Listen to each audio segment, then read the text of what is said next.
విషమిచ్చి తాను ఉరివేసుకుని ఆత్మహత్య చేసుకుంది ఓ వివాహిత. ఈ విషాద ఘటన నంద్యాల లలితానగర్ లో చోటు చేసుకుంది. ఈ ఘటనలో ఇద్దరు చిన్నారులు, తల్లి మృతి చెందారు. కుటుంబ కలహాలే ఆత్మహత్యకు కారణమని బంధువులు చెబుతున్నారు. పోస్టుమార్టం నిమిత్తం మృతదేహాలను నంద్యాల సర్వజన ఆసుపత్రికి తరలించారు.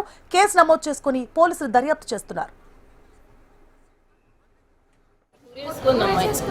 ఆల్మోస్ట్ అయిపోయింది. కాకపోతే కొద్దిగా హార్ట్ బీట్ ఉన్నట్లు కళ్ళు తెరిచి చూసింది. పిల్లలు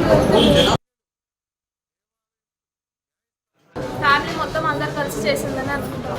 అందరు కిందనే ఉన్నారు, కానీ పైన అమ్మాయి డోర్ లాక్ చేసుకుంటే ఎవరు డోర్ తీయట్లేదు. మాకు ఫోన్ చేస్తున్నారు, వాళ్ళు మాత్రం వెళ్ళి చూడట్లేదు. చేసుకుంది ఆల్మోస్ట్ అయిపోయింది. కాకపోతే కొద్దిగా హార్ట్ బీట్ ఉన్నట్లు కళ్ళు తెరిచి చూసింది. పిల్లలు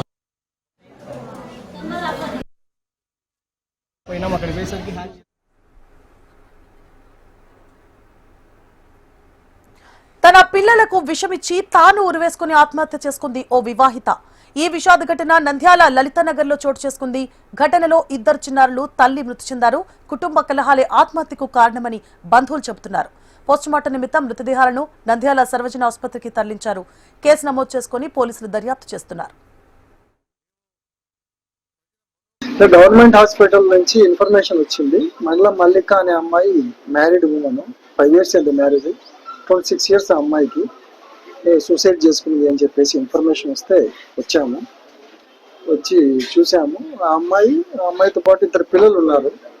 పిల్లాడికి 3 years సాయి అని చెప్పేసి, పరిమిత అని పాప 6 months. వాళ్ళిద్దరికి విషయం ఇచ్చి ఆ అమ్మాయి సూసైడ్ చేసుకుంది, హ్యాంగింగ్ చేసుకుంది అని చెప్పేసి చెప్తున్నారు డాక్టర్లు. అది విచారణ కోసం వచ్చాము. హాస్పిటల్ చూసుకుని ఇంటికాడికి వచ్చి చూస్తున్నాము. ఇప్పుడు దీని మీద సమగ్రంగా విచారణ చేసి తగిన చర్య తీసుకుంటాం. ప్రాథమిక విచారణలో ఫ్యామిలీ డిస్ప్యూట్సే కారణమని తెలుస్తుంది.